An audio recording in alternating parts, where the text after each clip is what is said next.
জীবনে যদি খুব খারাপ সময় আসে, তাহলে নিজের দুঃখ কষ্টগুলোকে এমন ভাবে নিজের মাঝে আড়াল করে রেখো যেন তোমার পাশে গা ঘেঁষে বসে থাকা মানুষটিও বুঝতে না পারে ভিতর থেকে তুমি কতটা ভেঙে গিয়েছো।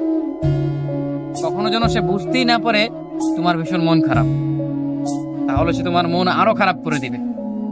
সে যেন বুঝতে না পারে কোন এক অনাকাঙ্ক্ষিত ঝড়ে ঝরে গিয়েছে তোমার জীবন বৃক্ষের সবুজ একটি পাতা।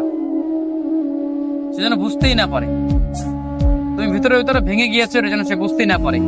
অতঃপর নিজেকে বোঝাও, শক্ত হও। এই সামান্য ঝড়ে ঝরে যেতে নেই, সামান্য আঘাতে ভেঙে পড়তে নেই। মানুষ বড়ই নির্দয়, বড়ই নিষ্ঠুর। ভেঙে যাওয়া মানুষটাকে সে আরো বেশি করে ভেঙে দেয়। তুমি যদি মন খারাপ করে কাউকে কথাগুলো বলো, তবে সে তোমাকে আরো ভীষণ করে ভেঙে দিবে। যদি খুব বেশি কষ্ট হয়, তবে একা একা কান্না করো। দরজা বন্ধ করে একা রুমে নিজের কান্নাগুলো নিজের সাথে শেয়ার করো, নিজের দুঃখ কষ্টগুলো নিজের সাথে শেয়ার করো। তবুও কোনো মানুষের কাছে না যাও, কোনো মানুষকে তবুও না বলো যে তোমার ভিতরে ভিতরে কেমন কষ্ট হচ্ছে, কি সেই অনুভূতি, সেগুলো তুমি মানুষের সাথে শেয়ার না করো।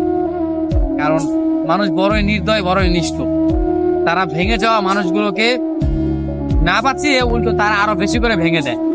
কারণ তারা জেনে যায় যে এই মানুষটা কেন কান্না করে, এই মানুষটার কেন এত দুঃখ, কি নিয়ে তার এত যন্ত্রণা, মনের মাঝে সুখ নিয়ে কেন, সেই জিনিসগুলো দিয়ে তারা এই মানুষটাকে আরো ভেঙে দেয়। অতএব তুমি দেখবে একটা জীবনে একটা পর্যায়ে তুমি দেখবে যে জীবনে যতগুলো মানুষের সাথে তুমি তোমার দুঃখের কথাগুলো কিংবা লাইফে গড়ে যাওয়া ঘটনাগুলো শেয়ার করেছো, সেগুলো একদমই ভুল ছিল। নিজের কাছে নিজের দুঃখ কষ্টগুলোকে জমা করে রাখো। যতই কষ্ট হোক, কান্না করেও, কান্না পাচ্ছে নিজে নিজে কান্না করো, কাউকে দেখানোর প্রয়োজন নেই। নিজের দুঃখ কষ্টগুলো কোনো মানুষকে দেখানোর প্রয়োজন নেই। যত দেখাবে তুমি দিন ছেলে, তুমি ততই কষ্ট ফেরত পাবে তাদের কাছ থেকে। তারা বুঝে যাবে